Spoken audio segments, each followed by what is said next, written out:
बोलिए। सच्चिदानंद भगवान की जय, सद्गुरुदेव भगवान की जय। सुदेव सुतं देवं कंसचाणूरमर्दनं देवकी परमानन्दं कृष्णं वन्दे जगद्गुरुं। कृष्णं वन्दे जगद्गुरुं। कृष्णं वन्दे जगद्गुरुं।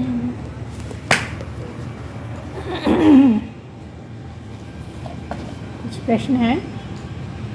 एक तो ये कहा जा रहा है कि क्या भागवत और रामायण नहीं, महाभारत और रामायण क्या सही है या काल्पनिक है। एक प्रश्न है कि ये जागृत, स्वप्न, सुषुप्ति ये क्या है, ओम कैसे है, इसके बारे में थोड़ा परिचय कराते हैं। मैंने कई बार बोला है तो भी बीच बीच में आता रहेगा। एक प्रश्न है कि ये जो 7 चक्र हैं ये क्या सही हैं, और क्या जो इसकी प्रक्रिया बताते हैं वो क्या सही है, नीचे से ऊपर जाने वाली, क्या ये सही है, ऐसा होना चाहिए, ऐसे कुछ प्रश्न हैं। तो पहली बात, रामायण और महाभारत ये हमारे बिल्कुल सही पुरातन काल के बात हैं जिनको लिख दिया गया है, उतार दिया गया है। जितना उतारा जा सकता है उतना ग्रंथों में आ गया है, लिख दिया गया है और उसको मानते हैं क्योंकि सत्य घटना है। इसलिए ये सबको मालूम होना चाहिए कि हमारा पुराना समय कैसा था, कैसे लोग थे, क्या होता था, किस तरह का होता था, और अभी भी जो हो रहा है वो क्यों होता है। उस गहराई से सुनने में हमें बहुत कुछ अपने जीवन का समझ में आता है। होता सब उसी तरह से है जो महाभारत में होता रहा, लेकिन जो समझदार होते हैं वो उसको संभाल लेते हैं, महाभारत को पढ़ के संभाल लेते हैं। और जो ना समझ होते हैं वो बार बार ये कहते हैं कि अरे देखो उतने पुराने ज़माने में उन लोगों ने भी ऐसा किया था, तो फिर हम कर रहे हैं तो कौन सी बड़ी बात है। मतलब उन्होंने इसको एक ऐसा बना लिया कि यह जब होता था तो हमें तो करना ही चाहिए। ऐसा नहीं कि वो देख के हमें नहीं करना चाहिए।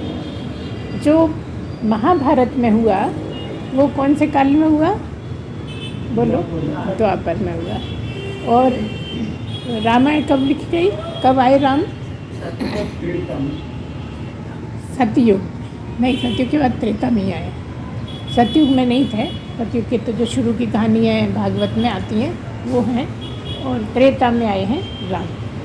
तो त्रेता में भी इतनी अच्छी क्या है, ये जो 4 युग हैं इसमें सीधा मतलब ये है कि जो सबसे पहला युग था उस टाइम बहुत अच्छे लोग हुआ करते थे, जो कभी झूठ ही नहीं बोलते थे, लड़ाई झगड़े नहीं करते थे, बहुत शांत स्वभाव, बहुत सात्विक। सतयुग से क्या मतलब है, सात्विक, बहुत सत्य पे चलने वाले लोग होते थे।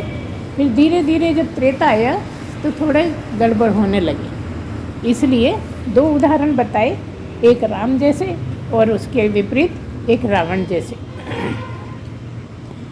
फिर उसके बाद क्या आया, द्वापर आया, तो द्वापर में तो महाभारत ही हुई।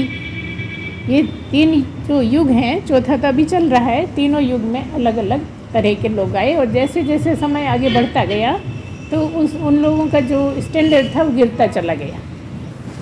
जो है पहले सतयुग में बहुत अच्छे लोग हुआ करते थे, त्रेता में थोड़े कम अच्छे हुए, द्वापर में और कम हो गए, और कलयुग में तो आप लोग देख ही रहे हो क्या हाल है ना, इस तरह से। जबकि ये क्या है, ये भारत की संस्कृति है, ये भारत इसको मानता है कि पहले बड़े अच्छे लोग हुआ करते थे, आज अच्छे नहीं हैं। लेकिन विदेशी क्या मानते हैं, विदेशी ये मानते हैं कि पहले बड़े जंगली लोग होते थे, हमने देखो कितना अच्छा बना दिया, पेंट शर्ट पहनना सीख लिया, टाई लगाना सीख ली, पढ़ाई लिखाई करने लगे। तो विदेश में पश्चिमी सभ्यता जो है वो ये कहती है कि पहले बड़े जंगली लोग थे और आज में बहुत अच्छे लोग हैं। और भारत कहता है कि पहले बहुत अच्छे लोग हुआ करते थे, क्योंकि वो ये पहनने ओढ़ने को इसको श्रेष्ठ नहीं मानते, वो चरित्र को मानते हैं, वो रहनी को मानते हैं, वो भगवत प्रेम को जानते हैं, वो आपस में कैसे प्रेम से रहा जाता है ये इसको विशेष मानते हैं। तो जो पहले के लोग थे वो बहुत अच्छे थे, बहुत कम झगड़े होते थे। धीरे धीरे जब ज़्यादा झगड़े होने लगे तब फिर पुलिस के भी फॉर्मेशन हुई कि पुलिस होना चाहिए, राजा होना चाहिए, जो आप लोग पढ़ चुके हैं कि पहले जो थे राजा मनु, उन्होंने कुछ नियम बनाए, फिर और गिर गई हालत तो पुलिस बनने लगी। अब आज भी पुलिस है, लेकिन पुलिस को भी लोग नहीं मानते, पुलिस भी भ्रष्ट होती रहती है और दूसरे लोग भी पुलिस को कुछ नहीं समझते। क्यों नहीं समझते? क्योंकि वो गलत करते रहते हैं, है ना। जो सबको समान नहीं समझते, सही ढंग से नहीं चलते, इसलिए जनता भी पुलिस को फिर मार भी देती है, झगड़ा भी कर लेती है। तो क्यों कर लेती है? क्योंकि ना तो पुलिस अपनी जगह सही है, न जनता अपनी जगह सही है। लेकिन जो प्रश्न पूछा गया है कि ये दोनों बिल्कुल सत्य कथाएं हैं, कथा के रूप में कहने लगे हैं ताकि बच्चों का चरित्र अच्छा हो। महाभारत से ये सीखना है कि हमें लड़ाई झगड़े नहीं करना चाहिए, क्योंकि उन्होंने जो लड़ाई झगड़े करे उससे दोनों ही परिवार बिल्कुल नष्ट हो गए। परिवार एक ही था मगर तब भी दो पार्टी बन गई थी और पूरा नष्ट हो गया। और ये बहुत देखने में आता है, घरों घर में दो ग्रुप बन जाते हैं और हमेशा टसल चलती रहती है, हमेशा खींचातानी चलती रहती है। तो महाभारत ये सिखाती है कि ऐसा ना करें।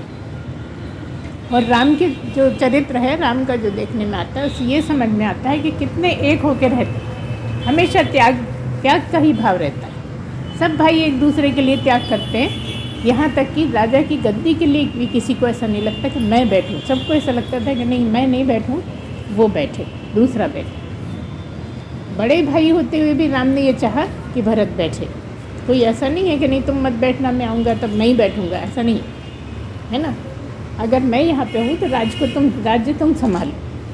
और भरत उस गद्दी को लेने के लिए इसलिए तैयार नहीं है कि जब राम इतने महान हैं तो मैं तो बहुत घटिया हो जाऊँगा। अगर राज्य का लालच करूँगा तो मैं घटिया हो, सबके दृष्टि में घटिया हो जाऊँगा। इसलिए भरत ने राम से भी ऊंचा चरित्र दिखा दिया। कहना कभी कभी गलत लग सकता है कि राम से ऊंचा, हाँ, राम जंगल गए थे और उस तरह का उनको वरदान मिला था, इसलिए निभा रहे थे।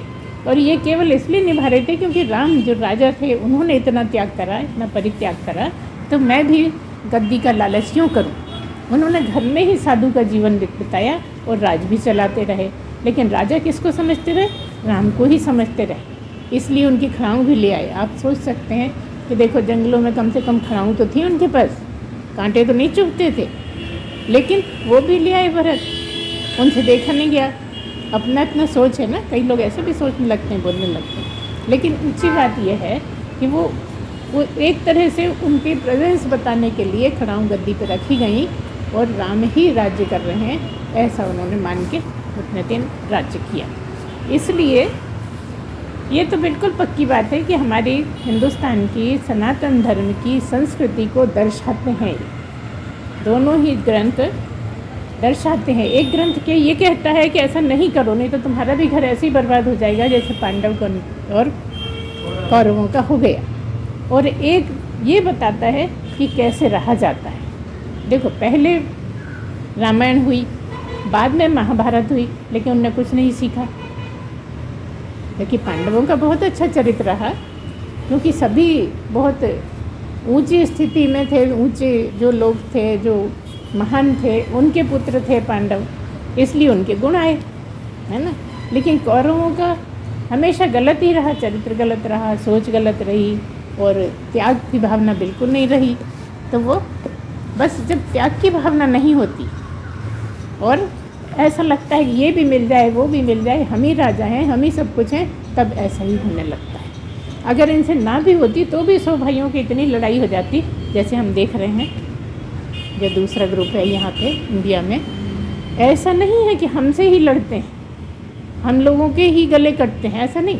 छोटी सी बात हुई आपस में भी गले कट जाते हैं, कुछ भी बात हुई, क्यों? सहनशीलता नहीं। अब जहाँ से भी बात शुरू करोगे सत्संग की, हर जगह बात कहाँ आ जाती है? षट संपत्ति पर आ जाती है। इसलिए षट संपत्ति बहुत विशेष है। अगर ये देखो कहीं आ रहा है कि वैराग्य नहीं हो रहा है, कहीं लग रहा है कि सहनशीलता नहीं है, हर एक बात के पीछे कुछ ना कुछ ऐसा है जिसके कारण गलत होता रहा है। तो रामायण तो यही बताती है, राम का चरित्र इसी तरह का था कि आप सारा उसमें लगा लो, बिल्कुल सही सही वैसा ही बैठेगा जैसा हम बात करते हैं, जैसा हम चर्चा करते हैं कि षट संपत्ति होना चाहिए। राम के एक एक गुण को आप देख लो, उनकी पूरी कथा को सुन के समझ लो कि है कि नहीं है, सब इसी तरह का। इसलिए बताया है कि भगवान को अगर पाना चाहते हो तो कलयुग में रह के भी तुम्हें सतयुग के तरीके अपनाने पड़ेंगे। जब हम शुरू में ये समझो कि हम प्राप्त कर चुके थे, तो कुछ लोग हमसे ये भी बोल देते थे कि अरे ये तो उल्टा पीछे की तरफ जा रही हैं, इतना एडवांस होके, इतना आगे होके ये पीछे की तरफ चल रही हैं, ये तो इनका क्या हो रहा है। लेकिन लोगों को ये नहीं पता था कि हम किस जगह खड़े हैं, कहाँ पहुँच गए हैं। हम बोलते भी नहीं थे कि भाई जिसको जो कहना है कहो। थोड़े बेशर्म हो गए थे, है ना? क्यों? क्योंकि षट संपत्ति वाली बात थी। हम अपनी परीक्षा लेते रहते थे कि कोई हमें बुरा कहे और हम सहन करके बताएं। कभी हमें ज़रा भी विचलित नहीं हुए, कोई भी कुछ भी कहता रहे हम विचलित हुए ही नहीं उस बात के लिए कि ये सब तो होएगा ही, इसका सामना तो करना ही पड़ेगा। तो यहाँ इसलिए बता रहे हैं कि आपको भी ये सब ग्रहण करना है। इन दोनों ग्रंथों को पढ़कर जहाँ पर जैसा आपको बताया जा रहा है, बताने की कोशिश की जा रही है, उसको समझने की कोशिश करिए, क्योंकि ये काल्पनिक नहीं है, ये पूरी सत्य बात है। कथा भी कहना बाद में कथाएं बन गई हैं, क्योंकि कथा के रूप में कहने लगे लोग, नहीं तो ये पूरी सत्य घटनाएं पूरी। और किसने लिखी है रामायण? वाल्मीकि ने लिखी है, जो एक बहुत बड़ा डाकू हुआ करता था। वाल्मीकि कौन था? पहले वाल्मीकि होने से पहले एक डाकू था जिसका नाम था अंगुलीमाल। वो लोगों की उंगलियां काट के माला बना के पहना करता था। क्यों पहना करता था ये हम कई बार आपको पहले ही बता चुके हैं कि वो जो रास्ते में, उसके घर के रास्ते में जहाँ वो बैठता था, उसके रास्ते में से जो भी निकलता था वो एक ऐसा रास्ता था जहाँ एक जगह से दूसरी जगह लोग जाया करते थे। तो बड़े बड़े धनाढ्य व्यापारी भी जाया करते थे या कम वाले भी जाते थे। तो जिसके पास जो होता था वो डरा धमका के छीन लेता था और फिर क्या करता था? उंगलियां काट लेता था और उंगलियां काट के गले में पहनता था, है ना। लेकिन उसका बाद में क्या हुआ? इतना बड़ा डाकू होते हुए भी बाद में वो वाल्मीकि बन के उन्होंने पहले ही सारी घटना लिख दी कि क्या होने वाला है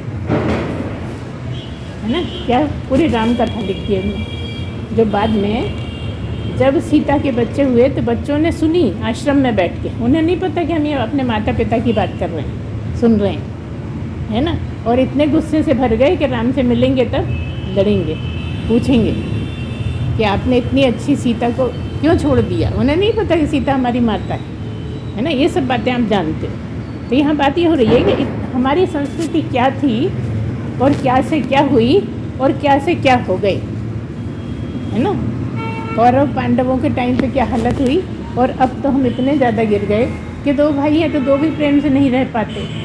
और अक्सर आजकल सुनने में आता है कि एक भाई है तो दूसरा ज़मीन हड़प लेता है, फिर बरसों केस चलता रहता है, फिर भी वो देने को तैयार नहीं होता है। तरह तरह की ऐसी घटनाएं बहुत सी हैं। हम एक ही बात बोल रहे हैं, लेकिन बाकी समझने खुद ही है। मकान होता है तो मकान अपने कब्जे में कर लेते हैं। तो ये सब क्यों हो रहा है? क्योंकि चरित्र हनन हो गया, चरित्र बहुत गिर गया और सही गलत का हमें कोई मतलब नहीं रहा। और फिर महंगाई की बात करने लगते हैं कि महंगाई बहुत है। इस तरह से बार बार हम यही कहेंगे कि ये दोनों ही ग्रंथ शास्त्र जो हैं ये बिल्कुल सत्य हैं, इसमें कहीं गुंजाइश ही नहीं है। ये तो जब दूसरे देशों के लोग आके यहाँ रहने लगे और उन्होंने भारत को अपने कब्जे में कर लिया तो उन्होंने इनको मिटाने की कोशिश करी, इनको झूठ जताने की कोशिश करी, इनको असत्य ठहराने की कोशिश करी कि काल्पनिक है, ऐसा है। यहाँ तक कि जो पुल था ना, क्या नाम, लक्ष्मण है क्या नाम, राम सेतु के लिए भी उन्होंने तोड़ने की कोशिश करी अपने काल में। यहाँ जो रहे उन्होंने राम सेतु तक को तोड़ने के लिए सी कि जो थोड़े बहुत सबूत है जिसके सहारे बात होती है वो भी ख़त्म कर दिया जाए। ये बहाना करके कि जहाज़ों को उधर से बहुत लंबा रास्ता घूम के आना पड़ता है, इसलिए इसको अगर हटा देते हैं, तोड़ देते हैं तो सीधे यहीं से निकल जाएंगे, तो छोटा रास्ता होगा। ये बहाना बना के, लेकिन कुछ भगवान की कृपा ऐसी रही, कुछ राम की ही शक्ति ऐसी रही कि जिसके कारण बाजी सब पलट गई और वो नहीं तोड़ पाए। बहुत से सबूत हैं श्रीलंका में भी बहुत से सबूत हैं, जगह जगह उनके सबूत मिलते हैं राम के। तो ये सत्य घटना है, इसमें आप कहीं भी थोड़ा कितना भी कोई कुछ भी कह ले, आप इसमें शंका करिए ही नहीं। ये आपका भूतकाल है, ये आपके चरित्र का एक सैंपल है कि हमारे यहाँ पहले कैसे लोग हुआ करते थे। अब हम लोगों का कितना चरित्र हनन हो गया। लेकिन तब भी आज के समय में भी जब कलयुग है और घोर कलयुग आने वाला है, तो भी क्या हो रहा है, कहते हैं ना लोग कि सतयुग आने वाला है, कुछ लोग कहते हैं घोर कलयुग आने वाला है। तो क्या हो रहा है, एक तरफ सतयुग की तरफ बढ़ रहे हैं लोग। एक ग्रुप ऐसा बन गया है जो सतयुग की तरफ जा रहा है, सतयुग फॉर्म करेगा, और एक ग्रुप ऐसा बन गया है लोगों का जो घोर कलयुग की तरफ ले जा रहे हैं। आप ध्यान देंगे तो दोनों चीज़ें, क्योंकि अभी जहाँ आप बैठे हैं कलयुग में बैठे होने के बाद भी आप कहाँ बैठे हैं, सतयुग में बैठे हैं। जब सत्संग में हैं मतलब सतयुग में ही जी रहे हैं, और जब आप जैसी भावना आती है वैसे युग में चले जाते हैं। तो भी एक बड़ा ग्रुप आप लोगों जैसा जो भगवान से लगन लगाए है, वो सतयुग की तरफ ले जा रहा है जगत को। तो ये सब होना ही है। आगे क्या है, कहा कि ये जागृत, स्वप्न, सुषुप्ति, ये सब बता के आप क्या बताना चाहती हो ओम के लिए। ये ओम है और ये जागृत है, स्वप्न है, सुषुप्ति, इसको क्यों मिला मिला के बात करती है? क्योंकि ओम, देखिए ओम भी क्या है, ओम का बहुत तरह तरह का है, सब बहुत सारे ग्रुप। जैसे कि हमारे पंजाबी भाई एक ओंकार लिखते हैं, आपने देखा होगा, एक लिखा रहता है और ऐसा लिखा रहता है ना, एक ओंकार। और आर्य समाजी जो रहते हैं वो ओ लिखते हैं, ओ होता है ना, ओ लिखते हैं, फिर 3 लिखते हैं, फिर माँ लिखते हैं हलंत वाला। और सनातनी क्या लिखते हैं, बस एक ही अक्षर लिखते हैं, ओम, चंदोबा और पीछे, ठीक है ना। ऐसे ही बहुत जगह साउथ में भी सब अलग अलग तरह से बोलते हैं, सब जगह ओम का नारा है, ओम के नाम से चलता है, लेकिन लिखना सबका अलग अलग है। तो हम सनातनी लोग जो हैं, जो हम अध्यात्म में बैठते हैं, जो उपनिषदों की बातें करते हैं, जो वेदों की बात करते हैं, उपनिषद केवल वेदों का निचोड़ भर है, अलग से उपनिषद नहीं है। कई लोग कहते हैं नहीं हम तो वेदों को मानते हैं, हम उपनिषद को नहीं मानते। तो उनके पास अगर वो देखें तो सारे सबूत मौजूद हैं कि कौन सा मंत्र कौन से वेद से लिया गया है, उपनिषद में लिखे हुए हैं सारे, है ना। क्या मतलब है, वेद का ही निचोड़ बना के जब हम अध्यात्म की बात करते हैं, जब मैं ब्रह्म हूँ ऐसा समझना चाहते हैं, चर्चा करते हैं, तो उपनिषद की आवश्यकता पड़ती है। तो इस तरह से उपनिषद में इसी के बारे में बताया गया है। जो एक मांडू की उपनिषद है, एक है, आप लोगों ने देखी होगी किताब, उसमें 9 उपनिषद हैं। वैसे हमारे जो मुख्य उपनिषद हैं वो कितने हैं, 11 उपनिषद हैं। कोई नाम बता सकता है? 11 उपनिषद हैं। और अब तो 108 कर लिए, बढ़ाते तरह तरह से जिसको जैसी मर्जी आई। शंकराचार्य दूसरे बनते गए, कृपालू जी महाराज ने भी, और कितने ही लोगों ने लिखे। ऐसे करते करते 108 कर लिए, है ना। तो ये आपको पता है कितने 4 ग्रंथ हैं, शास्त्र हैं, और 11 उपनिषद हैं, और 18 पुराण हैं। पता है ना? नहीं पता तो याद रखें, पुराण कितने हैं? 18 हैं, है ना। और उपनिषद कितने हैं? मुख्य जो हैं, बेसिक जो हैं, वो 11 ही हैं। और इस तरह से ये तो तुम जानते ही हो, रामायण है, महाभारत है, गीता है ना। इस तरह से ये 4 हैं। इसके अलावा भी एक है, क्या है, ब्रह्म सूत्र करके एक और बहुत अच्छी है, हमारी पुस्तक शास्त्रों में आती है, जो इससे भी ऊंची बात करती है, जो समझ में आपको अभी नहीं आएगी, लेकिन बीच बीच में हम उसके बारे में भी बोलते रहते हैं। मंत्र हैं उसके, एक लाइन के हैं मंत्र। जैसे उपनिषद के मंत्र थोड़े बड़े हैं, और ब्रह्म सूत्र के बिल्कुल 1 लाइन के हैं, उसमें बहुत सारा सार एक लाइन में बहुत बड़ी बड़ी बातें कर दी गई हैं। इस तरह से हमारे सारे हैं। तो हम क्या बोल रहे हैं कि जो उपनिषद 9 हैं, 9 में एक आता है मांडूक्य उपनिषद। जैसा कि नाम है मांडूक्य। मांडूक्य मांडूक किसको बोलते हैं? मंडूक कुएं को बोलते हैं। कूप कुएं को बोलते हैं। मंडूक मेंढक को बोलते हैं, है ना। तो ये मंडूक मतलब मेंढक के ऊपर है। और मेंढक को क्यों बोल दिया भैया? यहाँ पे मेंढक की क्या ज़रूरत है? इसलिए कि मेंढक छलांग लगा के अपने हिसाब से कहीं भी चला जाता है, किसी भी दिशा में छलांग लगा के चला जाता है। कब चला जाता है? जब उसको कोई परेशानी आती है, तब वो आराम से इधर उधर घूम रहा है, उचक रहा है, कीड़े मकोड़े खा रहा है, और जैसे ही उसको लगता है कि मेरे लिए खतरा है, एक छलांग लगा के कहाँ चले जाता है? पानी में चला जाता है। जिस दिशा में पानी है वहाँ छलांग लगा लेता है और उसको कोई पकड़ नहीं पाता। ऐसे ही ये क्यों रखा है नाम कूप मंडूक? क्यों? कूप मतलब कुएं का मेंढक है, ऐसा कहा है, कुएं का मेंढक है। लेकिन वो तो तालाब में भी होता है, जगह जगह बावड़ी में, खेत में, जगह जगह दिखते हैं बरसात में मेंढक। तो इसका नाम ऐसा क्यों रखा है?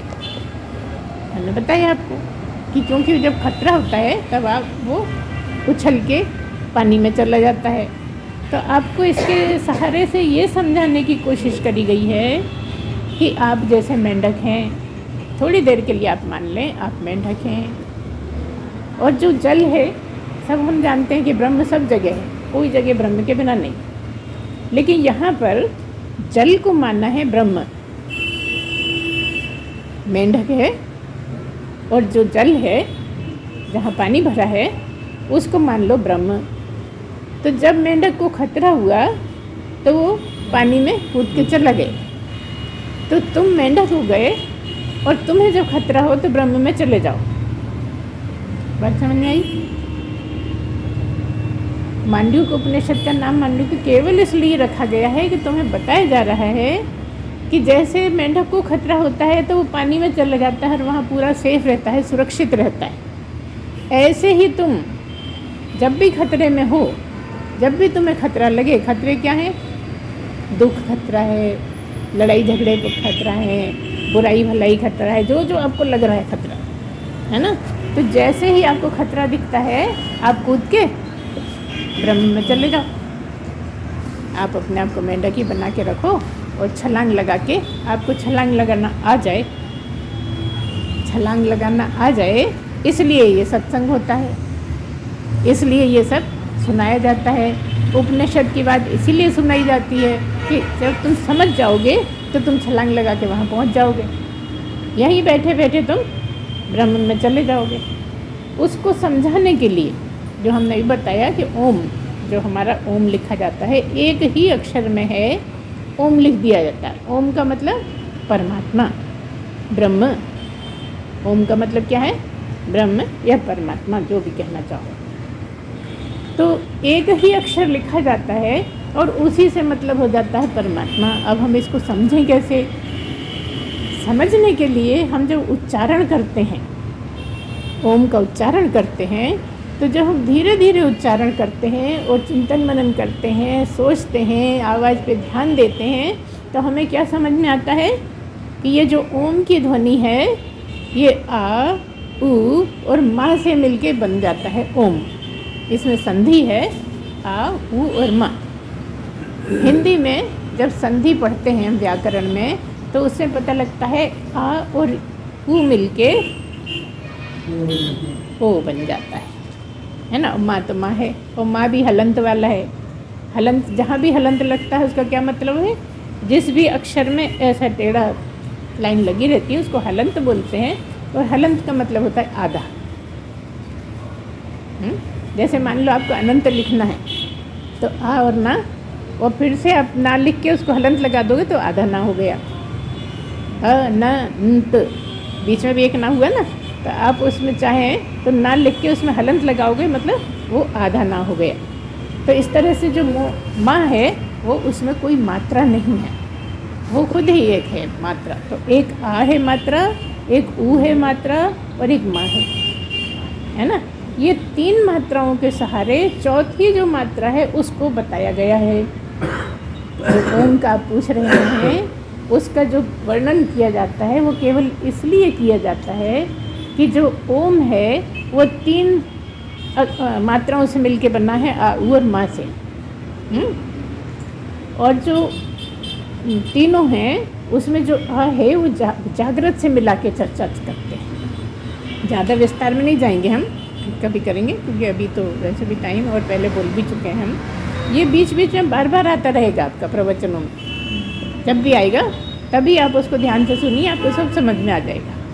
तो क्या है मतलब, जागृत से आ को मिलाया है, स्वप्न को ऊ से मिलाया है और सुषुप्ति को, बोला करिए जल्दी, सुषुप्ति को माँ से मिलाया गया है।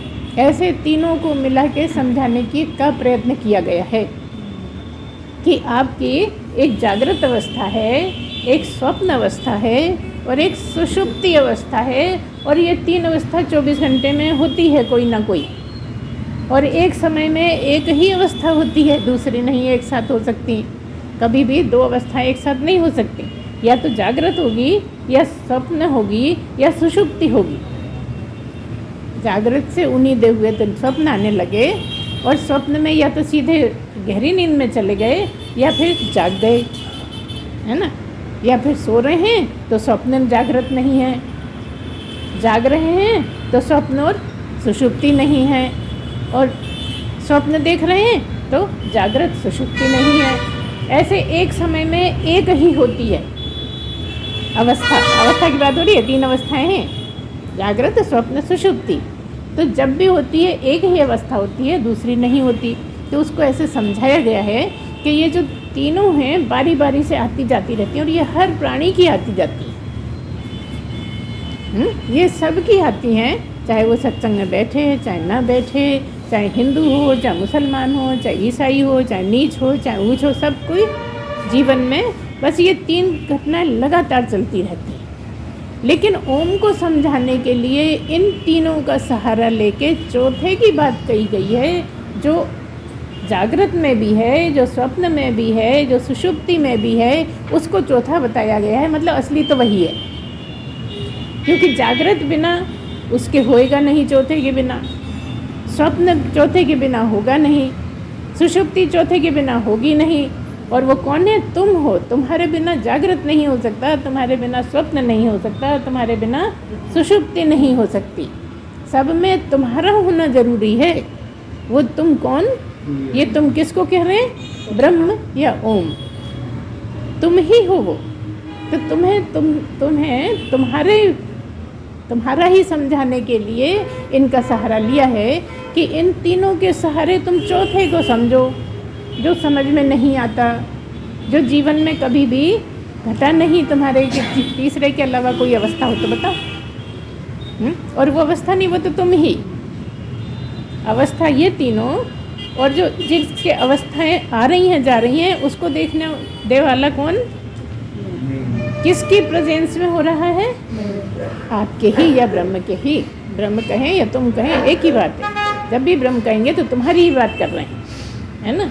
तो जो ब्रह्म के ही प्रेजेंस में, उपस्थिति में जागृत हुई, तुम्हारी ही उपस्थिति में स्वप्न हुआ, नहीं तो देखा किसने? तुम्हारी ही उपस्थिति में सुषुप्ति हुई, जो उठने के बाद बताया कि बड़े अच्छे सोए। तुम कहोगे बस उस टाइम पे तो हम थे ही नहीं। लेकिन ये सबूत है कि उठने के बाद तुम जाने कि मैंने ऐसा अच्छी नींद ली आज, है ना। ये सबूत है कि तुम वहाँ थे, है ना। और जो था उसी को समझने के लिए बात हो रही है। जो वहाँ पर था, जिसको तुम भी नहीं जान पा रहे, उसको जानने के लिए ये सब बात हो रही है कि कोई तो था जिसने ये जाना कि अच्छे सोए, कोई तो था जिसने ये खबर दी कि तुम अच्छे सोए, है ना। बस वही तो ओम, वही तो ब्रह्म, वही तो तुम। तो ये जो 3 अवस्थाएं हैं, इसके सहारे चौथे को जानने की कोशिश करी और उस चौथे को समझने की कोशिश करी कि वही मैं हूँ, मेरी ही चर्चा हो रही है, मैं मुझको ही ढूंढ रहा हूँ इस सहारे, मैं वो कौन हूँ। इसलिए बार बार करते हैं। ओम का इतना ही मतलब है ओम ही सब कुछ है, सब में ओम है। ओम के बिना कुछ भी नहीं है। ये जो सारा संसार है सब ओम में ही पिरोया हुआ है। जैसे एक धागे में मणियाँ पिरो के माला बना लेते हैं, ऐसे ही ओम में ही सब कुछ पिरोया हुआ है। सब कुछ ओम ही है, ओम से ही बना है, ओम में ही लीन हो गया है। इसीलिए मंत्र आता है, यतो वाइमानि भूतानि जायन्ते येन जातानि जीवन्ति यत् प्रयन्ति अभिसं विशन्ति तद् ब्रह्मेति तद् विजिज्ञासस्य। वही कि इसी में सब पैदा हो रहे हैं, वही इसी में ख़त्म हो जाते हैं। क्या मतलब? सब आ रहे हैं, संसार में आते हैं, रहते हैं, रहते भी यहीं इसी में ओम में रहते हैं, और लय होके भी इसी में ही रहते हैं। आए रहे, जीवन बिताया और यहीं पे शांत भी हो गए। उसको जानो, उसको जानने की आवश्यकता है। ये मंत्र ये कह रहा है कि उसको जानो जिसमें तुम पैदा हुए, जिसमें तुम रहे, जिसमें तुम ख़त्म हो गई। कौन सी तुम? जिसको अभी तुम मैं कहते हो, उसकी बात हो रही है, क्योंकि वो तो मरता ही नहीं, वो तो पैदा ही नहीं होता, वो मरता ही नहीं। वो जो तुम असली हो वो मरता नहीं, वो पैदा नहीं होता। उसकी जानकारी के लिए इतनी बात करते हैं कि ये जो मैं है ना, जिसको मैं कहते हो, वो यहाँ आता है, पैदा होता है, रहता है, ओम में ही विचरण करता है और ओम में ही ख़त्म होके लय हो जाता है। वो तुम हो। कौन? जो लय हो गया, वो जिसमें लय हो गए, जिसमें पैदा हुए, जिसमें रहे, वो तुम हो। उसको जानना है, और उसको जानने के लिए सारी कथा चलती है। ये किसकी बात चर्चा हो रही है? मांडुक्य उपनिषद की। मांडुक्य उपनिषद में ओम की ही चर्चा है, बस सबसे छोटा है, इससे छोटा केन उपनिषद है, लेकिन तब भी ये बहुत महत्वपूर्ण है। जो 11 उपनिषद हैं उसमें बहुत महत्वपूर्ण मांडुक्य उपनिषद है। इसलिए आध्यात्मिक लोगों को मांडुक्य उपनिषद पढ़ना आवश्यक है, ज़रूरी है। पढ़ना आवश्यक है, समझना आवश्यक है, क्योंकि उसके सहारे ही समझ पाते हैं कि मैं कौन हूँ? ब्रह्म ही हूँ, अहम ब्रह्मास्मि, तभी समझ में आ पाता है। इसलिए इसकी चर्चा होती है। तो एक टाइम ऐसा आए, कभी समझते समझते ऐसा टाइम आए जो वो जो चौथा है ना, जो सब में रहता है, उससे मुलाकात हो जाए तुम्हारी। किसकी? तुम्हारी उससे हो सकती है मुलाकात?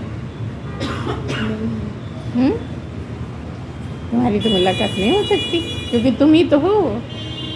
तुम्हारी मुलाकात तुमसे कैसे होगी? बता दो। तुम्हारी ही मुलाकात तुमसे नहीं, तुम्हारी मुलाकात तुमसे नहीं हो सकती। इसका कोई अस्तित्व नहीं है जो तुम्हारा। ये मरने वाला है, मरने वाले से नहीं। कहते हैं अहंकार, मैं ही जानता हूँ, उस मैं को मैं ही जानता हूँ। लेकिन मैं का मतलब अहंकार, और अहंकार तो जान नहीं सकता है ना। बड़ी टेढ़ी खीर है ये। इसको समझो ना, उतने ही प्रश्न उठते जाएंगे अगर ठीक से समझोगे। क्योंकि मैं समझ नहीं सकता, और समझना जीव को है, और जीव में अहंकार भी है। तो जब जीव जीवत्व छोड़ देता है तो फिर ब्रह्म ही हो जाता है।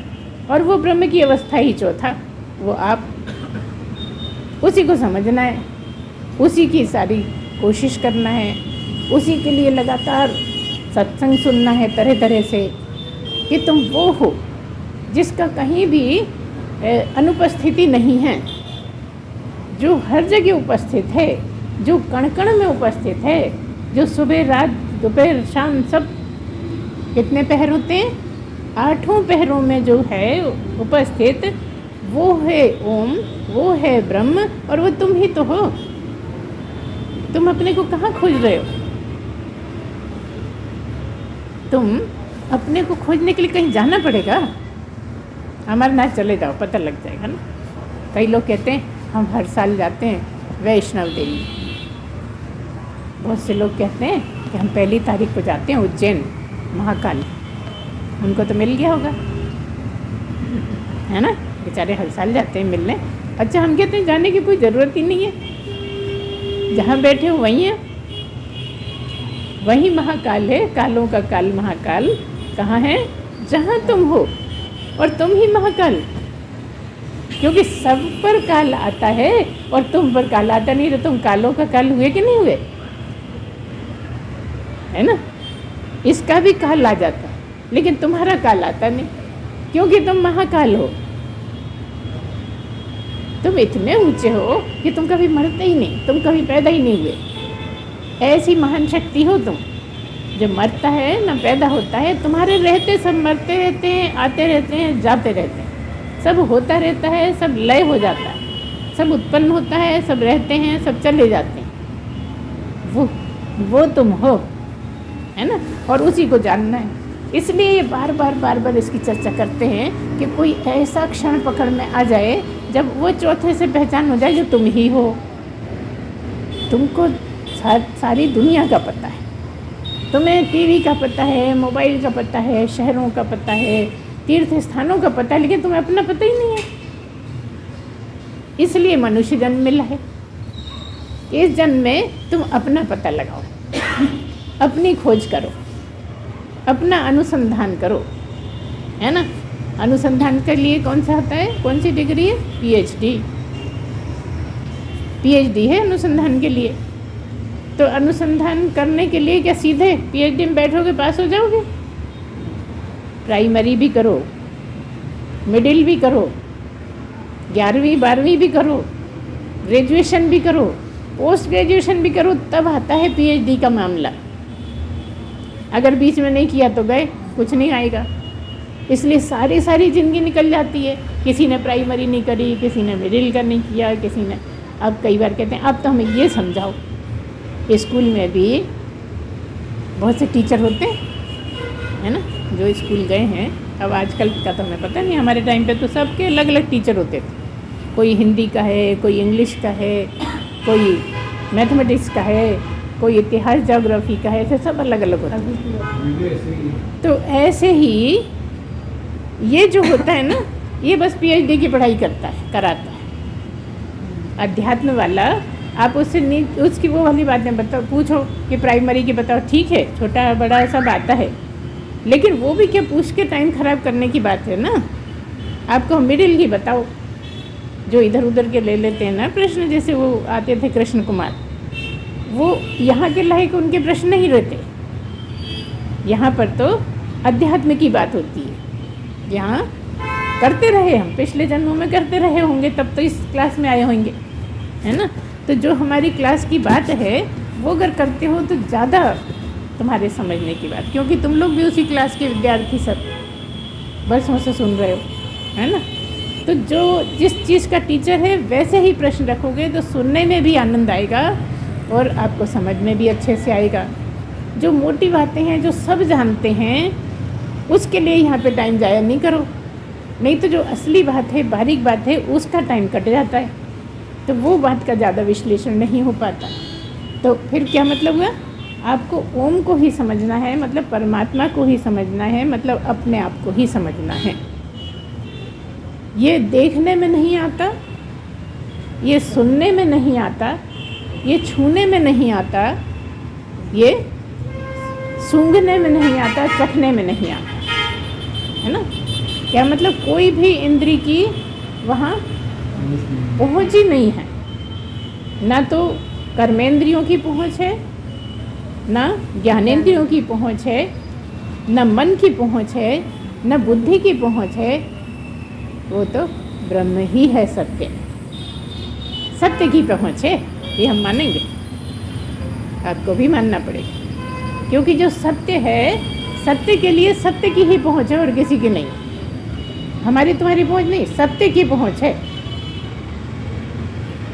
सर्वविजयी कौन होगा? सत्य होगा। सत्य को सत्य अच्छा लगता है, इसलिए वो समझ में आ जाता है। और वो हम कितनी भी प्रैक्टिस करें, ऐसा लगता है रह तो रहे हम कलयुग में ही, ये सब तो हमें करना ही पड़ता है। नहीं करना नहीं, छोड़ना पड़ता है। यहाँ पर ये सब छोड़ना पड़ता है जो गलत चीज़ें हैं। सत्य में प्रवेश पाने के लिए आपको बहुत सारी, इसीलिए षट संपत्ति की बात करते हैं, इसीलिए विवेक वैराग्य की बात करते हैं। आपको पता नहीं इनको क्या हो गया, जब देखो तब बस यही बात करने लगती। क्या करें, सब इसी से जुड़े हुए हैं। इसके बिना कुछ हो ही नहीं सकता है। जो नहीं कभी इनका नाम लेते हैं उनकी बात हम नहीं कर रहे हैं, मगर हमारा कुछ ढीला है लगता है पेच, जब देखो तब इसी की बात, क्योंकि इतनी अहमियत है इसकी कि इसके बिना आप सत्य तक नहीं पहुंच सकते। अपना चरित्र बनाने में, अपना चरित्र फॉर्म करने में, बनाने के लिए आपको इन चीज़ों से टकराना ही पड़ेगा और उतारना ही पड़ेगा अपने अस्तित्व में, अपने स्वभाव में, अपनी प्रकृति में। ये सब लाना पड़ेगा हमें, तब हम सत्य से परिचय कर पाएंगे। और वो सत्य तुम ही हो, तुमसे अलग नहीं है कोई। तुमसे ऐसा नहीं है कि उस कमरे में होगा या नीचे ऊपर होगा, वो तुम ही हो, जहाँ तुम हो वहीं है। और जब जैसे जैसे आप इसकी शुद्धि होती जाती है, आपके स्वभाव की शुद्धि होती जाती है, आपके व्यक्तित्व की शुद्धि होती जाती है, आपके विचारों की शुद्धि होती जाती है, आपकी मैं की शुद्धि होती जाती है, वैसे जैसे समझो आप ब्रह्म की तरफ जा रहे हो और केवल सुन रहे हो और शुद्धि कर नहीं रहे तो सारी ज़िंदगी सुनते रहो। एक फ़ायदा ज़रूर है, मगर सारी ज़िंदगी सुनने से नुकसान नहीं है। कौन सा फ़ायदा है? एक तो कर्म कटते हैं, और जब क्षीण कर्म हो जाते हैं तो फिर से मनुष्य जन्म मिल सकता है। ये बहुत बड़ा चांस है, क्योंकि कुछ ना कुछ तो तुमने प्रयत्न करा है सुन सुन के। थोड़ी सहनशीलता तो बढ़ाई है अपनी, जगह जगह तुमने ये कोशिश करी है कि सहें हम। जो पहले बहुत ज़्यादा चिढ़ जाते थे उसको तुमने कम किया है, किसी ने कम किसी ने ज़्यादा, सभी ने किया है। जिसने बहुत ज़्यादा कर लिया तो सत्य को पा ही लेगा, है ना। तो हर तरह की चीज़ें जो हैं वो अब हमको सीखनी पड़ती हैं। कौन सी? साधन चतुष्टय वाली। और जब सीख के हम अपना चरित्र वैसा बना लेते हैं तो हम उसके लायक हो जाते हैं। किसके लायक? ओम को समझने के लायक, मैं को समझने के लायक। जो हमारी असली मैं है, जो कभी मरती नहीं, जो कभी पैदा नहीं हुई, उस मैं को जानने के लिए हमें तपस्या, बस यही है। कोई जंगल जाना तपस्या नहीं है। जंगल जाओ या ना जाओ, ऐसा भी नहीं कि जंगल जाना मना है। गुफा में जाओ चाहे ना जाओ, कुछ फ़र्क नहीं पड़ता। आप शूद्र हो कि ब्राह्मण हो, कुछ फ़र्क नहीं पड़ता। चारों में से कुछ भी हो, है ना। गोरे हो कि काले हो, कुछ फ़र्क नहीं पड़ता। मोटे हो दुबले हो, कोई फ़र्क नहीं पड़ता। हाँ, अगर स्वास्थ्य अच्छा नहीं रख पा रहे हो तो फिर मुश्किल होती है। अब तुम्हें लगेगा तपस्या तो कुछ है ही नहीं, फिर स्वास्थ्य से क्या लेना देना। नहीं, फिर आपका मन उतना सात्विक नहीं रह पाता। आपका मन चंचल रहता है, इधर उधर भटकन होती है। अरे घुटना दुख रहा है, घुटना दुख रहा है, क्या बोल गए पता ही नहीं बीच में। सिर दुख रहा है, सिर दुख रहा है, नहीं पता लगता। लेकिन ऐसा कहते हैं कि अगर कोई ब्रह्म ज्ञानी सत्संग कर रहा है तो नहीं जानने वाला बैठे तो भी कर्म करते हैं। अब इसमें कितनी सत्यता है ये हम ज़्यादा नहीं बोलेंगे, समझेंगे, कहे जाएंगे। कहते तो हैं कि जो नहीं भी जानता है वो भी, उसको भी बहुत लाभ होता है ये वचन सुनने से। लेकिन किसको? बकरी को? घोड़े को होता होगा? केवल और केवल मनुष्य को ही होता है। कोई मनुष्य कितना भी अंगूठा भी छाप है, पढ़ने लिखने से भी कोई फ़र्क नहीं पड़ता। पढ़े तो ठीक और ना पढ़े तो ठीक। पढ़ा हुआ है तो भी वो इसके काबिल है, और नहीं पढ़ा हुआ है तो भी इसके काबिल है, क्योंकि ये आध्यात्म विद्या केवल मनुष्य के लिए ही है। पहले ज़माने में तो बहुत से जो अंगूठा छाप हुआ करते थे वो भी पहुंच जाते थे। क्यों? क्योंकि मन निर्मल होता था, सत्यवादी होते थे, सहनशील होते थे, इंद्रियों को जल्दी कंट्रोल कर लेते थे। वो ऐसे अपनी तपस्या जैसा जीवन बना लेते थे, इसलिए पहुंच जाते थे। कई लोग तो ऐसे भी हो जाते हैं जिनको पता ही नहीं होता कि हम मोक्ष हो गया, हमारा कोई परिचय नहीं है, लेकिन जीवन इतना अच्छा रहा, इतना अच्छा रहा कि मरने से पहले मोक्ष हो गया। सोचिए कितने सौभाग्यशाली होते होंगे ऐसे, है ना, कि पता भी नहीं है मोक्ष क्या होता है और तब भी मोक्ष हो जाए। कितनी बड़ी बात। तो ऐसा जीवन हम भी बना सकते हैं, क्योंकि हम मनुष्य हैं। हम सर्टिफिकेट हमारे साथ है हमेशा। हमारा मनुष्य चोला लेना ही हमारे लिए सर्टिफिकेट है, मतलब हम इसके पात्र हैं। और इस तरह से धीरे धीरे सभी चीज़ों को अंदर बैठाएं और प्रयत्न करें कि ना बोलना पड़े झूठ। यहीं से शुरुआत कर लो। और यहाँ ढील भी दी गई है, ये उदाहरण भी बताया गया है कि झूठ बोलना पड़ता है तो कहाँ बोलो? जैसे कि इस स्तर की बात है कि गाय को बचाना है, कोई परेशान महिला को कोई छेड़ रहा है, कोई कर रहा है, उसको बचाने में झूठ बोल दो, सत्य से ज़्यादा ऊंचा मान लिया उसको। ये दोनों उदाहरण क्यों बताएं? इस लेवल का अगर झूठ बोलते हो तो हम माफ़ कर देंगे। मतलब इतना ही है कि अगर तुम्हें झूठ बोलना पड़ता है तो बोलो, लेकिन कहाँ बोलो ये समझ लो। अब तुम्हें तो हर बात ही उसी स्तर की लगेगी तो फिर क्या फ़र्क रहा? तो बस यही सब चीज़ें हैं कि आप समझो जागृत क्या है, समझो स्वप्न क्या है, सुषुप्ति क्या है। तो जब भी कुछ ऐसी चर्चा निकलती है हम थोड़ी बहुत चर्चा कर देते हैं, इसीलिए कि इसको समझना आवश्यक है। क्यों? क्योंकि 3 तो ये है ही, 24 घंटे में तीनों होते ही हैं। चाहे जो लोग बिल्कुल सत्संग नहीं सुनते, जिन्होंने कभी कोई शास्त्र नहीं पढ़ा, कोई ग्रंथ नहीं पढ़ा, कुछ नहीं पढ़ा, वो भी 24 घंटे में एक बार ओम की साइकिल पूरी कर लेते हैं। चाहे सत्संग से चिढ़ते हों, चाहे गालियाँ देते हों, या कोई भी हों, वो किसी भी जाति किसी भी धर्म के हों, तो भी वो ओम का एक बार 24 घंटे में कर लेते हैं। क्योंकि कोई भी प्राणी, कोई भी मनुष्य ऐसा नहीं है, चाहे मुसलमान हो, चाहे ईसाई हो, या कोई भी ऐसा नहीं है जो सोता नहीं हो, कोई भी ऐसा नहीं है जो स्वप्न ना देखता हो, और कोई भी ऐसा नहीं है जो गहरी नींद में ना जाता हो। कम ज़्यादा हो सकती, किसी की कम होगी, किसी की ज़्यादा होगी, लेकिन होती सबकी। लेकिन यहाँ पे मैं एक बात बताएं, हम बोलते नहीं हैं कभी कि कोई विश्वास करे नहीं करे, हमको तो स्वप्न आते ही नहीं है। पता नहीं क्या बात है, स्वप्न आते नहीं है कभी। तो हम तो बहुत गहरी नींद में सोते हैं, तब भी हमें सपने कभी नहीं आते। लोग कहते हैं कि नींद कम होती है तो स्वप्न ही आते रहते हैं रात भर, लेकिन जब से हमें प्राप्ति हुई है सपने बिल्कुल भी नहीं आते। पहले कभी जब भी अभी जाते थे, ऐसे आकाश में उड़ रहे हैं या कहीं से गिर रहे हैं पहाड़ से, बस ऐसे ही आते थे, बाकी ज़्यादा नहीं आते थे कि लोगों के आते रहे या रोज़ के जैसे सुनते रहते हैं घटनाएँ होती हैं, ऐसे सपने कभी भी नहीं आते थे। तो ऐसे में अगर कुछ लोगों से अलग होता है तो हैरानी लगती है, बोली जाए कि नहीं बोल जाए। लोग कहेंगे पता नहीं जानवर तो नहीं है। अब जानवरों को अपन को पता नहीं है आते हैं कि नहीं, हमें लगता है उनको भी आते हैं। तो इस तरह से आपको अपने तीनों की जानकारी लेकर, चौथी मतलब आप ही पहले जो आप हो वही चौथे को बोला है। यहाँ पर चौथे नंबर पे इसलिए बोला है क्योंकि 3 का सहारा लेके चौथे को ढूंढना है।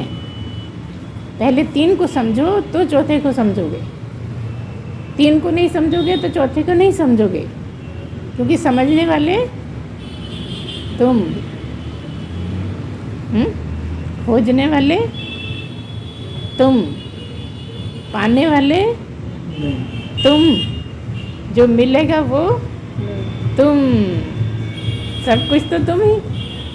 तुमसे बचा क्या है, तुमसे छुपा क्या है, तुमसे तुम्हारी कौन सी घटना छुपी है।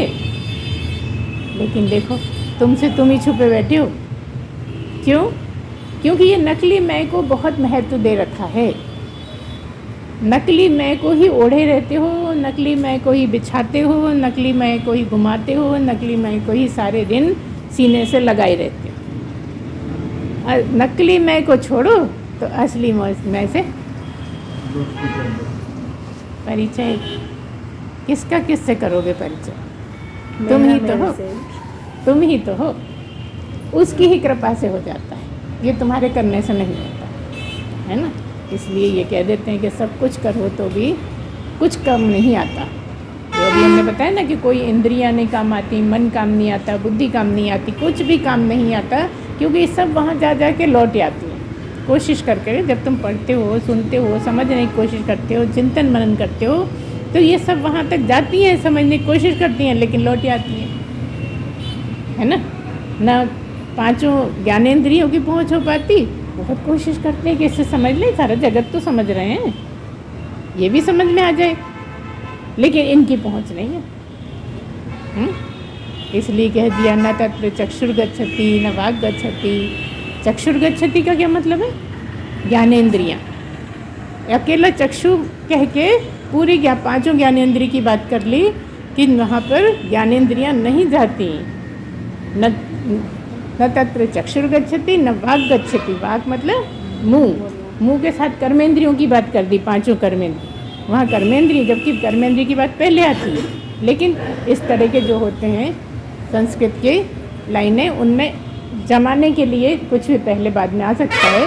लेकिन अगर आपको नॉलेज है, ठीक से ज्ञान है, तो आप जानोगे पहले कर्मेंद्रियों की बात है, फिर ज्ञानेंद्रियों की बात है, फिर तीसरे नंबर पे नो मनो, फिर चौथे नंबर पे न विद्मो।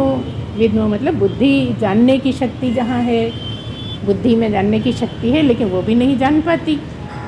न विद्मो, ना कहने सुनने से समझ में आता है, न समझाने से समझ में आता है। तो आप कहोगे क्यों समझाती रहती हो? समझाए बिना भी नहीं आता, समझाए भी समझ में नहीं आता। लगातार ये करते करते करते करते कभी ऐसी स्थिति बन जाती है कि आ जाता है। और जब भी हम ये कहते हैं आ जाता है, तो हम ये भी कहते हैं कि जब समझ में आ जाता है तो तुम भी नहीं बोल सकते। अभी तुम्हें लगता है सब बोल रही हैं, जो पूछा है वो तो बोल ही नहीं रही। फिर तुमसे कोई पूछे तुम भी नहीं बोल पाओगे। यहाँ पे भगवान ने बंधन बना दिया। क्यों? क्योंकि तुम बोलोगे तो फिर सब बोल लेंगे। बोलने शब्द वाली बात होगी तो कोई भी बोल सकता है ना, शब्दों की बात ही नहीं है। यहाँ तो जब आप मैं को जान जाओगे तो फिर और कुछ है ही नहीं। झूठी मैं तो गई, गिरी गई, बाकी सब भी कुछ नहीं है उसके साथ। न कर्मेंद्रियाँ हैं, न ज्ञानेंद्रियाँ हैं, न अहंकार है, न मन बुद्धि है, कुछ भी नहीं है। बस ब्रह्म ही ब्रह्म है। इसलिए कह देते हैं वो करता है, वो कुछ करता नहीं। वो कौन? तुम ही तो। वो का मत समझ लेना कि वो कोई और दूसरे मोहल्ले वाले, तुम्हारी ही बात कह रहे हैं कि तुम बिना अहंकार का मैं रह गया तुम्हारा। वो अलग, तुम बिल्कुल अलग। ऐसा नहीं कि उसमें अहंकार मिला था, वो मिल ही नहीं सकता। तुम ऐसे तत्व हो जिसमें कोई अहंकार नहीं है, अहंकार कभी आ ही नहीं सकता। इसलिए जो महात्मा लोग हैं वो अहंकार विहीन होते हैं। मैं करता हूँ उन्हें अहंकार नहीं रहता, मैं नहीं करता हूँ इसका भी अहंकार नहीं होता। सब कुछ करते हुए कुछ नहीं करते। क्यों? क्योंकि वो ब्रह्म है। जो खा रहा है वो शरीर है और जो दृष्टा है वो ब्रह्म है। ये भी बड़ी टेढ़ी बातें हैं। दृष्टा साक्षी जो भी हैं वो भी शुद्ध ब्रह्म नहीं है। जब दृष्टा रूप में ब्रह्म होता है तो दृष्टा होता है। ब्रह्म जब दृष्टा दृश्य देखता है तो दृष्टा होता है।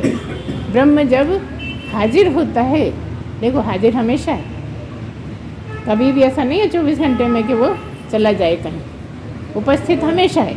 लेकिन तब भी जब वो तुम्हारे तुम देखते हो तो साक्षी रूप में होता है और तुम हर वक्त देखते हो।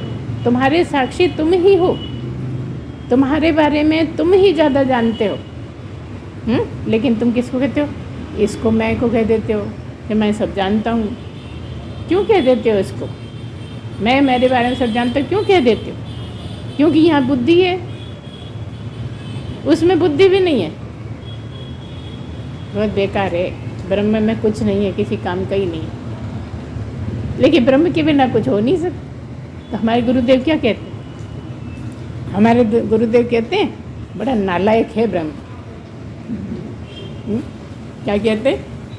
या एक बार गुरुदेव बताते हैं, अब हम इसलिए नहीं बोलते क्योंकि गुरुदेव की वाणी है तो उन्हीं का नाम लेके बोल देते हैं कि एक बार गुरुदेव गए अपने गांव में तो उन्होंने बोल दिया, प्रवचन कर रहे थे, प्रवचन करते हुए कह दिया कि ब्रह्म तो बड़ा नालायक है।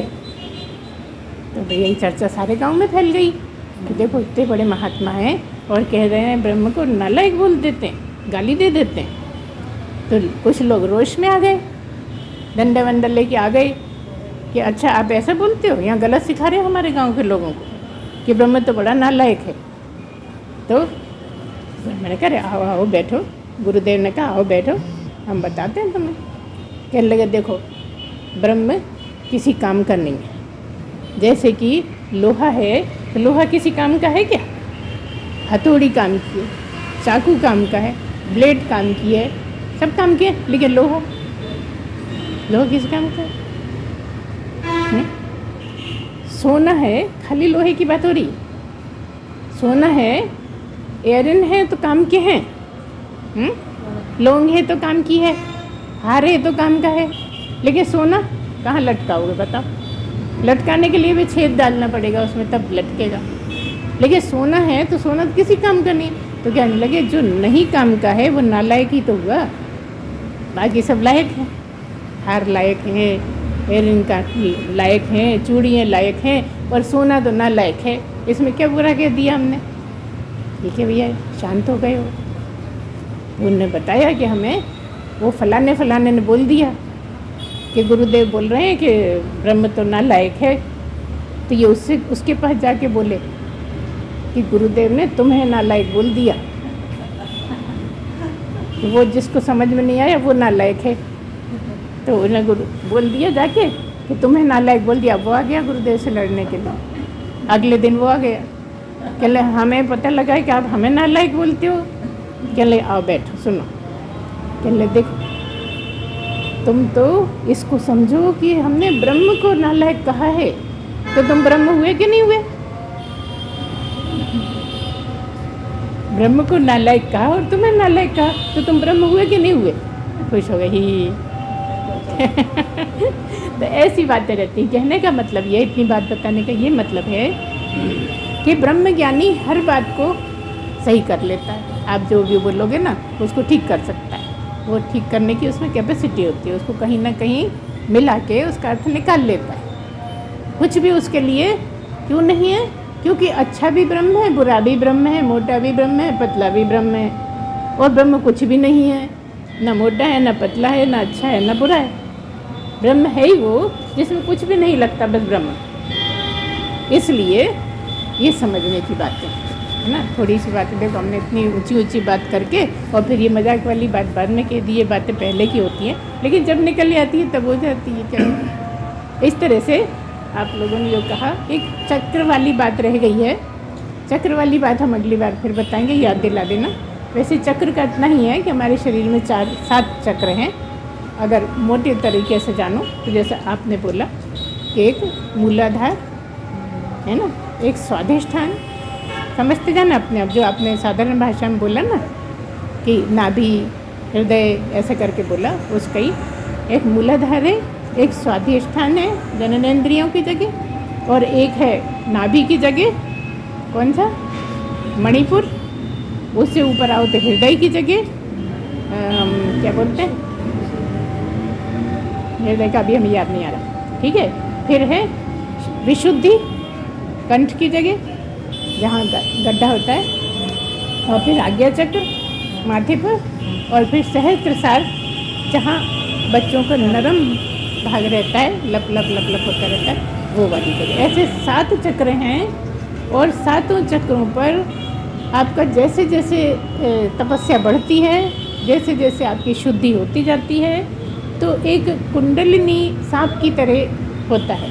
मूलाधार में सबके रहता है, चाहे वो कहीं के भी कोई भी हो, साधारण मनुष्य हो, तो भी मूलाधार पे मतलब लेटरिन वाली जगह पर एक सांप जैसा कुंडली बना के रहता है, सदा रहता है। चाहे आप ज्ञान की कक्षा में आओ या नहीं आओ, जब आपकी तपस्या होती है, हम बहुत छोटे रूप में खास पॉइंट बता रहे हैं, तो वो सांप सिर उठा के ऊपर उठना शुरू करता है। सांप नहीं है वो, बताने के लिए सांप कह रहे हैं। वो जैसे जैसे तपस्या होती है तो स्वाधिष्ठान चलता है, स्वाधिष्ठान पर जाता है, फिर मणिपुर पर जाता है, फिर हृदय चक्र का बिल्कुल याद नहीं आ रहा हमें, हृदय चक्र पर जाता है, फिर विशुद्धि, अनाहत है ना, हृदय चक्र को बोलते हैं अनाहत। तो अनहद और अनाहत, एक अनहद जो बाद में जाग जाते हैं तब अनहद ध्वनि होती है, और ये अनाहद हृदय चक्र। तो ये चक्र इसलिए मान लिए गए हैं कि ये वो जो कुंडलिनी है धीरे धीरे जागती है, नीचे से ऊपर की तरफ जाती जाती है, फिर आज्ञा चक्र तक जाती है, और जिस दिन सहस्त्रसार तक पहुंचती है तो कह देते हैं कि दशम द्वार तक पहुंच गई। लेकिन यहाँ जो बात है वो इससे भी ऊपर की है ना। तो बस इतना ही इसका काम है इसलिए जब हम कई बार ध्यान कराते हैं तो हम आपको घुमाते हुए, चक्रों पे घुमाते हुए सहस्त्रार पे ले जाके और फिर उसके बाहर भी निकाल देते हैं कि सिर से 6 इंच ऊपर ध्यान लगाओ।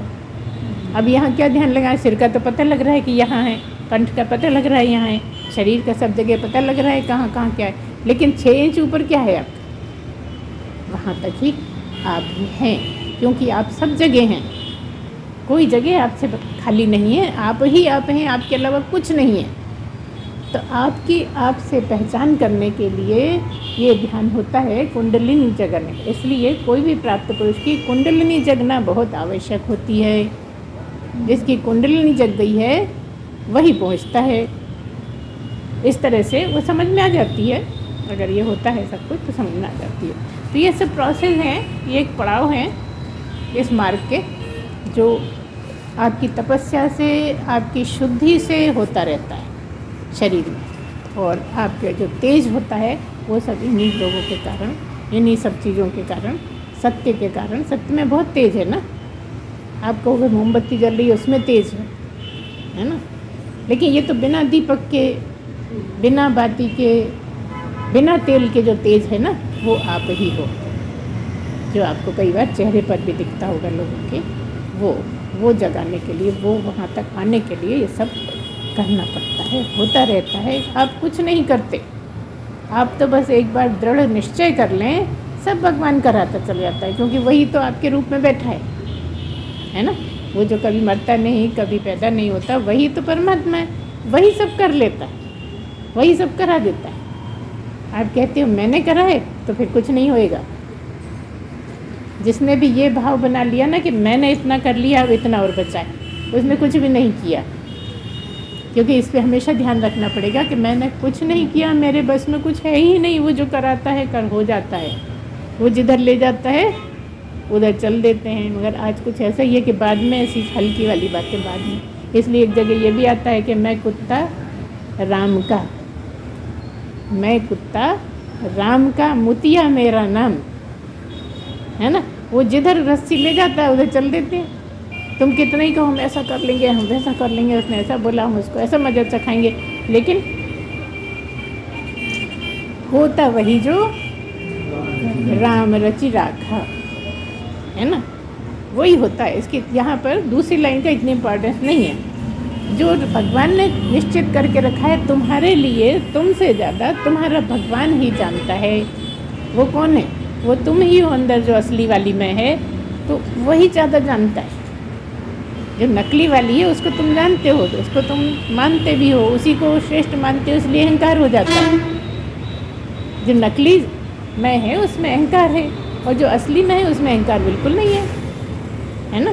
तो इस तरह से आपका पूरा ज्ञान हो सकता है, हो जाएगा, होता है, धीरे धीरे ऊपर चढ़ रहे हैं। जैसे वो कुंडलिनी जग रही है ना, ऐसी जितना जितना आपकी लगन होगी उतना कुछ करना थोड़ी पड़ता है, वो अपने आप होता जाता है। इसलिए कहते हैं थोड़ा सा ध्यान भी करो। जो भी पूजा करते हैं या पूजा नहीं करते, थोड़ी देर बैठ के ध्यान करें। हम नहीं कहते 1-2 घंटे करो, 5-10 मिनट करो, बस एकाग्रता करने की कोशिश करो कि एकाग्र हो जाए ध्यान करने, है ना।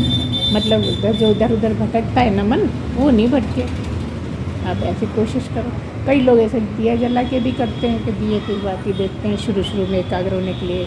कई लोग माला का सहारा लेते हैं। सब अपने अपने तरीके से, इसमें सबको अपनी अपनी अकल लगानी पड़ती है। इसमें गुरु की अकल काम नहीं आती। गुरु ने भी, जितने गुरु हैं सब ने अपने अपने तरीके से सफल हुए हैं। तो ये भी आपको ही युक्तियाँ लगानी पड़ेंगी कि क्या करना है हमें। करिए, आगे बढ़ते जाइए, हम हैं आपके साथ में, है ना। हम उंगली पकड़ के ले चलेंगे आपको। कोई चिंता मत करिए, चिंता करने से नुकसान होता है ना। तो बोलिए सच्चिदानंद भगवान की जय। सद्गुरुदेव भगवान की जय।